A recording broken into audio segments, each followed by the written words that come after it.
traduzem a nossa brasilidade com um design vibrante e funcional. Pitá Arquitetura.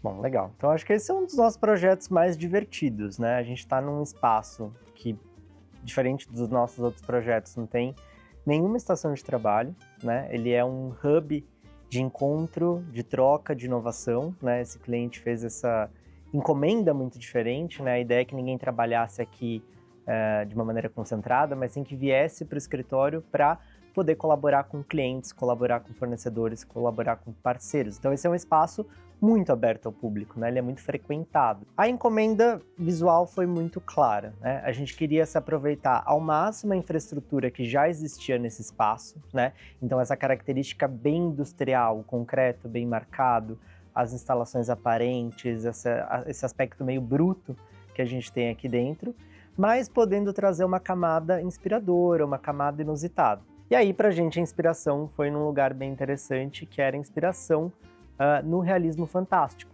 né? Que trouxe pra gente justamente esse contraste de poder trabalhar com um espaço real, bruto, industrial, tudo que a gente já tinha presente dentro desse espaço, e adicionar uma camada inusitada, uma camada divertida, uma camada mágica dentro de cada um dos espaços, dentro de cada uma das histórias que a gente queria contar. E desde a recepção, desde a chegada, a gente não tem um espaço tradicional. A gente entra por esse espaço através de uma estação de metrô, que desembarca no Savassi, né, o bairro de Minas Gerais, Belo Horizonte.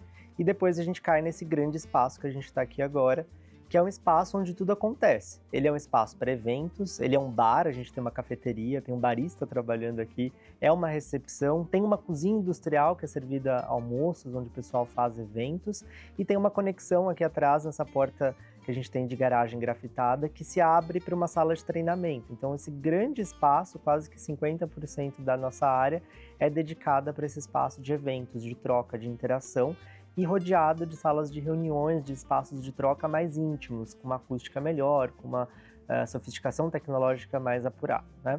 Bom, e a inspiração para esse espaço foi o filme do Fabuloso Destino de Amélie Poulain. Então no filme a gente vê uma característica bem clara, que é aquele tom meio esverdeado dentro das cenas, dentro da coloração do filme, que a gente traduziu através da própria textura dos acabamentos, a própria textura dos tecidos, né?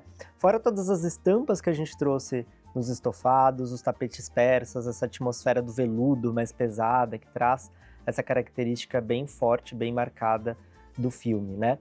A cafeteria que a gente tem aqui atrás, né, ela é feita num espaço circular, a ideia é que todo mundo pudesse sentar em volta do barista e que tomar café virasse uma grande experiência, e a gente amarrou todo ele com uma outra inspiração, que foi a bola espelhada, né, a esfera espelhada do Escher, que acontece quase como um fechamento, quase como um forro dessa área, traz um tom mais acolhedor, né, as pessoas se sentem mais acolhidas de sentar em volta desse grande espelho, mas também traz essa atmosfera da distorção, essa atmosfera mágica que a gente queria proporcionar para essa área. Então essa é uma das salas que a gente se inspirou num dos filmes, né, aqui é a Fantástica Fábrica de Chocolate.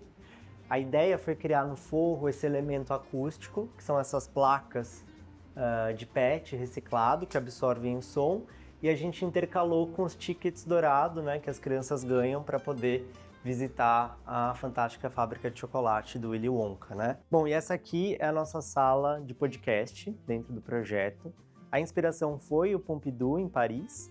Então a gente trouxe através desses grafismos, que são soluções bem simples, são pinturas, e através das lousas, né, desse painel que tem atrás de mim, a ideia das tubulações, de toda aquela parte colorida que tem por fora da arquitetura do museu, né? Então, até a escolha pelo carpete vermelho, pelo sofá verde, por esses elementos que são muito simples, trouxeram uma sensação muito gostosa, muito interessante, que remete, sim, ao Pompidou, mas sem ser uma provocação literal. Então, a gente está num espaço que eu acho que é um dos espaços mais divertidos do projeto, né? A ideia aqui foi tentar trazer um espaço bem colaborativo, né? Então, era um auditório que nunca teve cadeira, né? A ideia era trabalhar com com essa grande arquibancada aproveitando esse pé direito duplo, o nosso cliente traz os clientes deles para dentro desse espaço, né?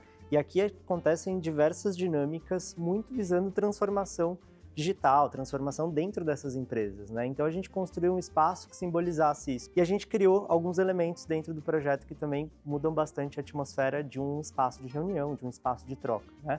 Primeiro o andaime, que eu acho que ele simboliza esse crescimento, essa transformação, essa ideia de construção, e depois o grande escorregador amarelo, o tobogã amarelo, que simboliza a estrada dos tijolos dourados, que foi a inspiração para esse espaço, né? O Mágico de Oz.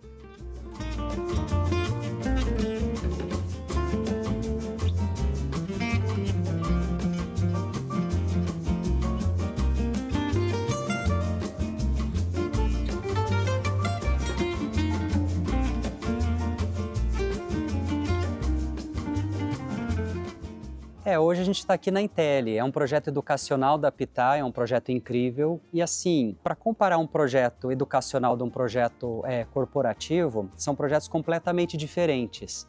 Né? O corporativo é um projeto de tiro curto, então você tem lá 1, 2 meses para fazer um projeto, o cliente vai ficar naquele espaço, como a gente já falou, sei lá, 3, 4, 5 anos, acabou o projeto, eles mudam, você carrega todos os móveis, muda, vai para um projeto novo, e assim começa tudo de novo, né? Um projeto educacional é completamente diferente. Quando você desenvolve um projeto educacional, ninguém quer reformar, ninguém quer mudar depois de 3 ou 4 anos. Você nem formou a primeira turma depois de 3 ou 4 anos. Então o projeto educacional, ele é feito para durar 20, 30 anos, apesar das mudanças pedagógicas. E tudo que se coloca num projeto educacional tem que durar muito tempo, porque o uso que você tem do educacional ele é muito intenso. Senta-se na cadeira milhares de vezes ao longo do ano, abre e fecha uma porta de banheiro, de sanitário milhares de vezes ao longo do ano. Então tudo tem que ter uma durabilidade, pensar de uma outra maneira para ele. E aqui a gente está hoje dentro da Intel, que é um projeto educacional de aproximadamente 10, 11 mil metros quadrados, desenvolvido no seio do IPT, dentro da USP. Ele é bem interessante. Por que foi feito aqui? Acho que primeiro para a gente contextualizar, quando você faz um projeto educacional, as pessoas tendem a falar, tem muito prédio pronto em São Paulo, vamos ocupar aquele prédio que está ali, naquele lugar ou naquele, está tudo bem. Não, não está tudo bem.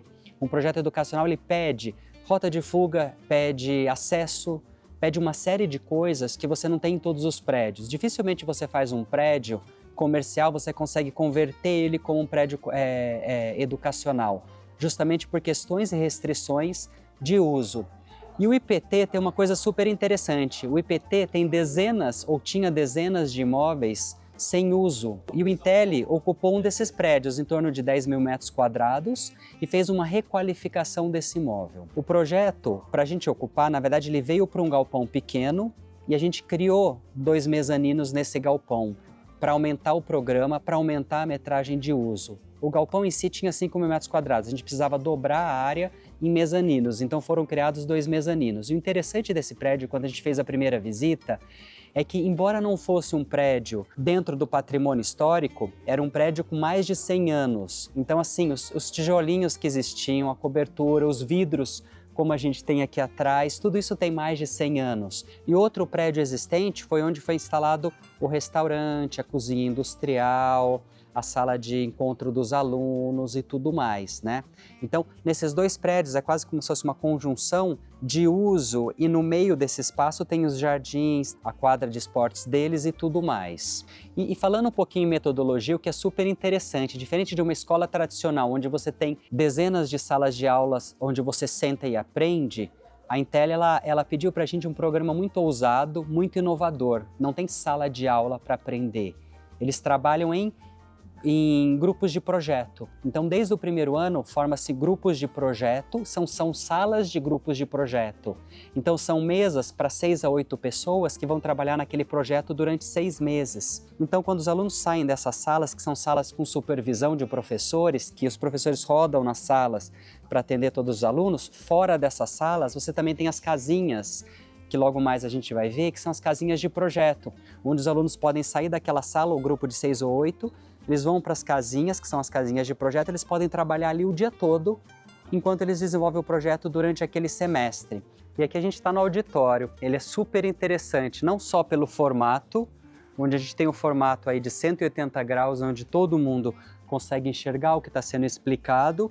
E uma curiosidade super interessante para esse auditório é a questão toda acústica. Vocês percebem que não existe reverberação aqui dentro, principalmente por causa desse produto que a gente colocou da Lady azul. Então ele ajuda a absorver todo o som que acontece aqui dentro, tornando o espaço muito mais agradável para ouvir uma palestra, ou para dar uma aula, ou para um aprendizado, né? E esse aqui é o espaço maior da universidade. Então aqui que a gente consegue colocar quase 200 pessoas ao mesmo tempo.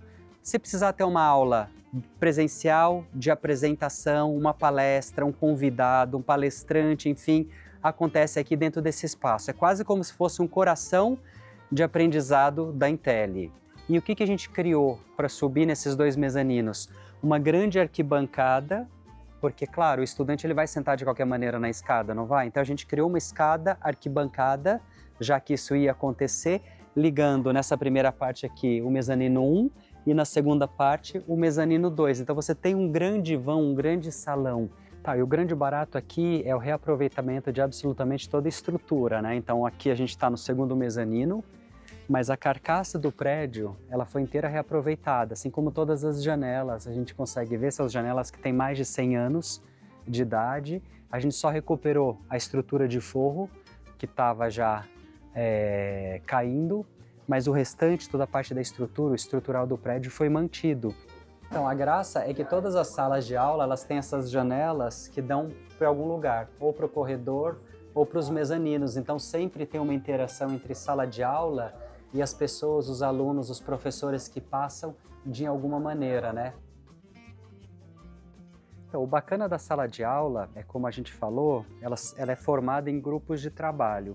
Então, o grupo de trabalho, ele senta aqui, ele consegue ter um monitor para ele trabalhar. Então, o monitor, ele usa, ele levanta, é um monitor de trabalho.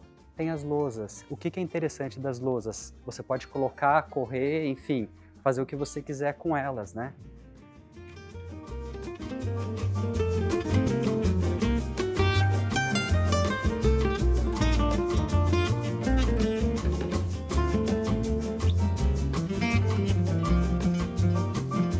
Cultura e Design volta já!